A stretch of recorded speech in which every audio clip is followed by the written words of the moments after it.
नमस्कार. आज आपण शामगाव येथील प्राचीन शिव मंदिराला भेट देणार आहोत. कराड तालुक्यामध्ये असणारं एक महत्त्वाचं गाव म्हणजे शामगाव. कुस्तीसाठी प्रसिद्ध असणारं तसेच आध्यात्मिक स्थळ या ठिकाणी आहे, त्यामुळेही प्रसिद्ध आहे. शामगाव गावाला फार मोठा इतिहास आहे. त्यातल्याच आपण प्राचीन आज मंदिराला भेट देणार आहोत, शिव मंदिराला. मंदिर कशा प्रकारे आहे आणि ते शामगाव घाटामध्ये वसलेलं आहे. तुम्ही बघत असाल की कराड वडूज रोडवर हे मंदिर आहे. शामगाव घाट म्हणून ओळखला जाणारा प्रसिद्ध घाट आहे. या घाटामध्ये हे मंदिर आहे. आपण चला बघूया. कराड वडूज रोडवरच्या शामगाव घाटातील प्राचीन शिव मंदिराला आज आपण भेट देणार आहोत. शामगाव हे गाव तसं कुस्तीसाठी तसेच इतिहासामध्ये फार प्रसिद्ध आहे. इथल्या युवकांमध्ये सैन्य भरती असेल किंवा पोलीस भरती असेल किंवा भारतीय सेवेमधल्या अनेक पदावर इथले युवक काम करताना आपल्याला दिसतात. त्यातलंच हे गाव फार आध्यात्मिकसुद्धा आहे. त्यामध्ये प्राचीन शिव मंदिराला आज आपण भेट देणार आहोत. इथलं प्रसिद्ध ठिकाण आहे.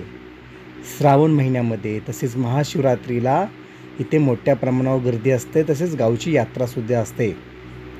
त्यामुळं या भागामध्ये शामगाव या गावाला फार विशेष महत्त्व प्राप्त झालेलं आहे. शामगाव येथील हे मंदिर इथल्या भागासाठी खऱ्या अर्थानं पर्वणीच म्हणावी लागेल. कारण आध्यात्मिक हे ठिकाण असून इथला परिसर पावसाळ्यामध्ये फार नरम्य असा आहे. त्यामुळे पर्यटकही या ठिकाणी नेहमी येत असतात. मंदिरामध्ये जाण्यासाठी सिमेंटचा रस्ता बनवण्यात आलेला आहे. याचं सगळं श्रेय हे ग्रामस्थांना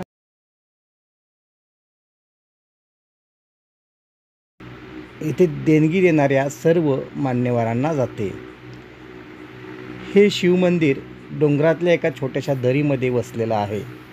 मंदिरापर्यंत जाण्यासाठी पक्क्या सिमेंटच्या पायऱ्या आहेत.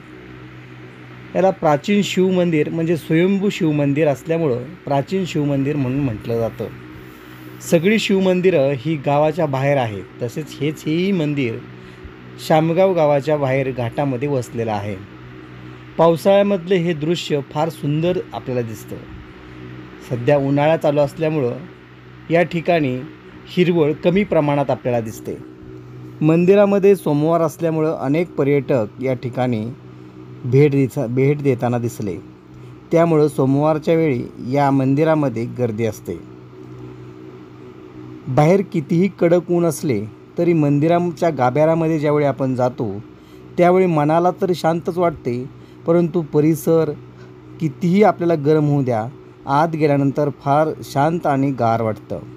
कारण इथला परिसर अतिशय सुंदर असा आहे. मंदिराच्या परिसरामध्ये अनेक प्रकारची वृक्षसुद्धा लावण्यात आलेले आहेत. तसेच मंदिरामध्ये सुशोभीकरण केल्यामुळं मंदिर अतिशय सुंदर असं दिसत आहे.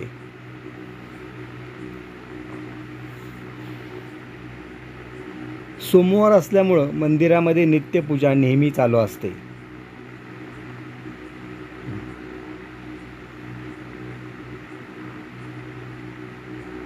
या भागातले अनेक लोक या ठिकाणी या मंदिराला भेट देत असतात.